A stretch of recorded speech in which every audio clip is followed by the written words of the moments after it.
Hello everyone, आज है 12 मार्च और आज इस वीडियो में हम बात करने जा रहे हैं एनएचपीसी के बारे में। 88 रुपए का शेयर है, 2% का डिक्लाइन देखने को मिला है। और आज अगर हम देखें तो एक और कंपनी भी है एसजेवीएन, जहां पर 4% की गिरावट आई है।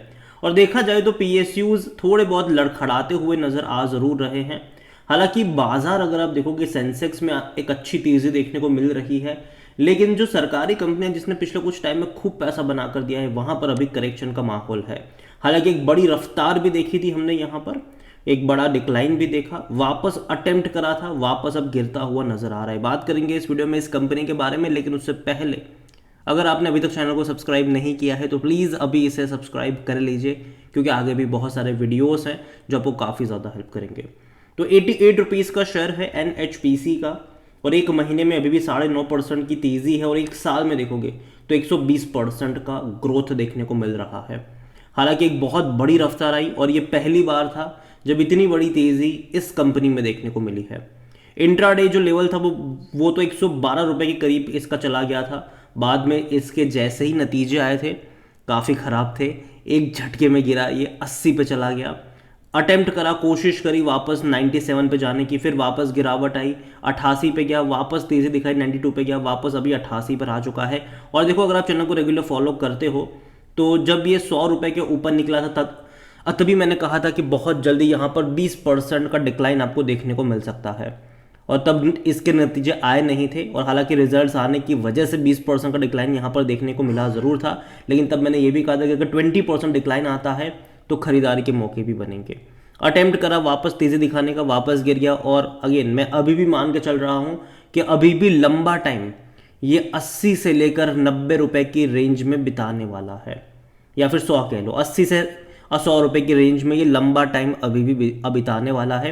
अभी भी ये कह देना कि यहाँ पर बॉटम बन चुका है, ये जल्दबाजी होगी, क्योंकि यहाँ पर अभी यही होगा कि कोशिश करेगा कुछ दिन ऊपर जाने की, वापस नीचे आने की भी कोशिश करेगा।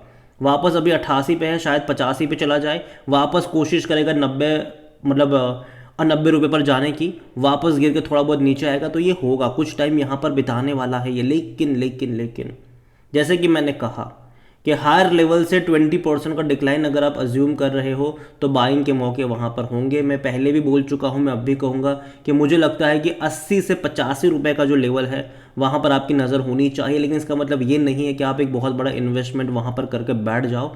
अभी भी बॉटम वहाँ पर भी नहीं बना है, ये कोई नहीं जानता कि बॉटम कहाँ बनेगा। देखो, कंपनी लॉन्ग टर्म के लिए मुझे ख़राब नहीं लगती है। मैं मान के चल रहा हूँ कि जो पावर कंपनीज़ है आने वाले टाइम में और अच्छा परफॉर्म करने वाली है, और ऐसे में अभी तो बहुत बड़ी तेज़ी दिखाई, तो अभी करेक्शन वाला माहौल चल ज़रूर रहा है, लेकिन लॉन्ग टर्म में रिकवरी भी आएगी। क्योंकि अगर आप इसका मैक्सिमम ग्राफ देखोगे ना, तो भाई साहब पहली बार ऐसा हुआ है जब इतनी बड़ी रफ्तार आई है, तो थोड़ा बहुत हल्का तो होगा ये, और ये अभी वही हो रहा है। और पहली बार इतनी बड़ी तेज़ी है यहाँ पर, पहली बार। कंपनी की अगर आप वेबसाइट पे चले जाओगे तो देखो, इनका पावर का बिजनेस तो है ही।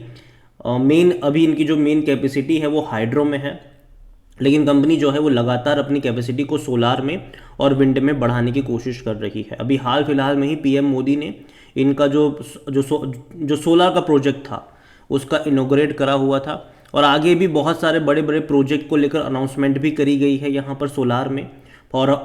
और हाइड्रो में तो है ही। अपनी कैपेसिटी को कंपनी ने खुद बोला है कि अभी प्रेजेंटली इनकी जो कैपेसिटी हाइड्रो में है वो 7000 मेगावाट्स की है, उसको आगे जाके वो 9000 तक लेकर जाएंगे, और सोलार में अलग से। और फ्यूचर में 3-4 साल बाद जो इनका सोलार और विंड वाला जो बिजनेस होने वाला है उसको एक अलग एंटिटी के तौर पर लिस्ट भी करवाया जाएगा।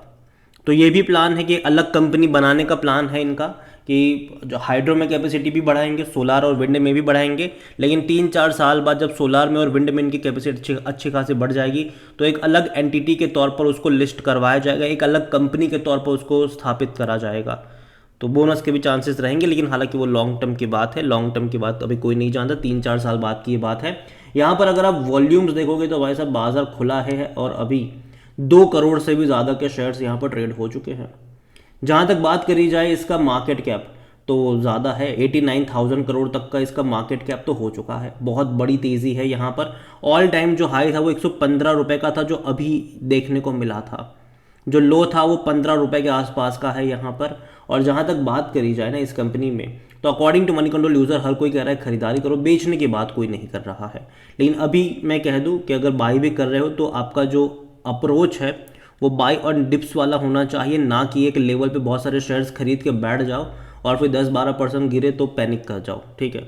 यहाँ पर बाय ऑन डिप्स का ही अप्रोच होना चाहिए। कंपनी डिविडेंड भी अच्छा खासा पे करती है, अगर आप देखोगे तो इस बार इन्होंने जो डिविडेंड पे करा है वो ₹1.40 के आसपास का है और काफ़ी लोगों को जो डिविडेंड का अमाउंट है वो मिल भी चुका होगा उनके बैंक अकाउंट्स में। और देखो ये हर साल इतना पे करता ज़रूर है। फरवरी में अगर आप देखो तो पिछले साल 2023 में भी ₹1.40 का पे करा था, फिर अगस्त में दोबारा पे करा था 45 पैसे का। इस बार भी उतना ही पे करा है, हालांकि तब शेयर प्राइस 30 रुपये का था जब इसने ₹1.40 का पे करा था। इस बार शेयर प्राइस 100 रुपये का है जब ये ₹1.40 का पे कर रहा है। तो देखते हैं कि इसका जो इंटरम डिविडेंड है वो शायद बढ़ के आना चाहिए पिछले साल के मुकाबले।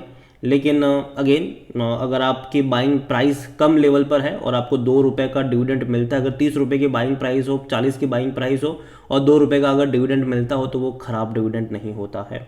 और जहाँ तक बात करें इस कंपनी में, अगर आप इनके वैल्यूएशन के बारे में देखें तो इसका जो पी रेशियो है वो 24 का है। सेक्टर पी 31-32 का है, मतलब सस्ता है, अभी भी महंगा नहीं है, ये उतना ज़्यादा महंगा नहीं है। 50% एनालिस्ट कहते हैं खरीदारी करो। जहाँ तक इनके फिनेंशियल्स की तरफ अगर हम नज़र करेंगे तो लास्ट क्वार्टर के नंबर थोड़े से गड़बड़ाए ज़रूर थे। 490 करोड़ का प्रॉफिट था, जबकि इससे पहले के क्वार्टरों में कंपनी 1000 से 1500 करोड़ का प्रॉफिट कर रही थी। रेवेन्यू जो 3000 करोड़ से भी ज़्यादा का था वो 2640 करोड़ का हुआ, जो कम रहा। तो जाहिर सी बात है उसके चलते एक फॉल आना ज़रूरी था और ऑलरेडी शेयर में बहुत बड़ी तेज़ी आई थी। और तेज़ी का मतलब है कि भैया मार्केट की एक्सपेक्टेशन भी उतनी ज़्यादा होती है। अगर आप देखो तो ये 50 रुपये से 100 पे चला गया था, ठीक है। और जब नंबर्स अच्छे नहीं आएंगे तो उसका जो इम्पैक्ट है वो तो देखने को मिलेगा और वो देखने को अभी मिल भी रहा है। 20% का डिक्लाइन हमें देखने को मिला है।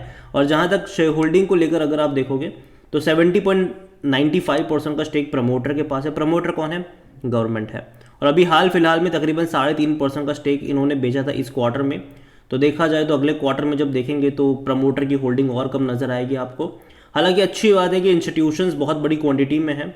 8.17% म्यूचुअल फंड के पास है, 5.25 डोमेस्टिक के पास है, 7.38 एफआईएस लेकर बैठे हैं। लेकिन देखना ये इंटरेस्टिंग होगा कि जब इतनी बड़ी तेज़ी आई, क्योंकि जो तेज़ी अगर आप देख रहे हो तो जनवरी में बहुत बड़ी जो तेज़ी थी यहाँ पर, तो अभी नेक्स्ट क्वार्टर का जो शेयर होल्डिंग पैटर्न है उसमें देखना ज़रूरी है कि जब इतनी बड़ी तेज़ी आई थी तो बड़े इंस्टीट्यूशंस खरीद रहे थे या फिर बेच रहे थे। कहीं ऐसा ना हो कि बड़े इंस्टीट्यूशन बेच रहे हो और सिर्फ रिटेल खरीदारी कर रहा हो वहाँ पर। तो देखना इंटरेस्टिंग होगा वो भी कि इन जो बड़े इंस्टीट्यूशंस हैं उनका क्या अप्रोच रहा था यहाँ पर।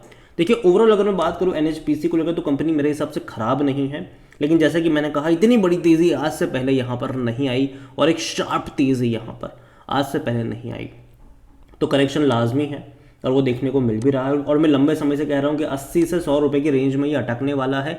और जहाँ तक बाइंग की बात है, मुझे लगता है कि 80 से 85 रुपये का जो लेवल है वहाँ से बाई ऑन डिप्स की शुरुआत हो सकती है। अगेन मैं यहाँ पर वर्ड इस्तेमाल कर रहा हूँ बाई ऑन डिप्स, मतलब कि अगर आपको मतलब 1000 शेयर खरीदने हो तो 300 क्वांटिटी ऐड कर सकते हो 80 से 85 रुपये की रेंज में। अगर 80 रुपये के नीचे जाता है, 75 से 80 रुपये का जो लेवल होगा वहाँ पर और 300 क्वांटिटी ऐड करने के मौके होंगे। उसके बाद अगर आप 70 से 75 का जो लेवल होगा वहाँ पर और 300 क्वांटिटी ऐड करने के मौके होंगे। और आपका जो नज़रिया है वो लॉन्ग टर्म का होना चाहिए यहाँ पर, ना कि शॉर्ट टर्म का।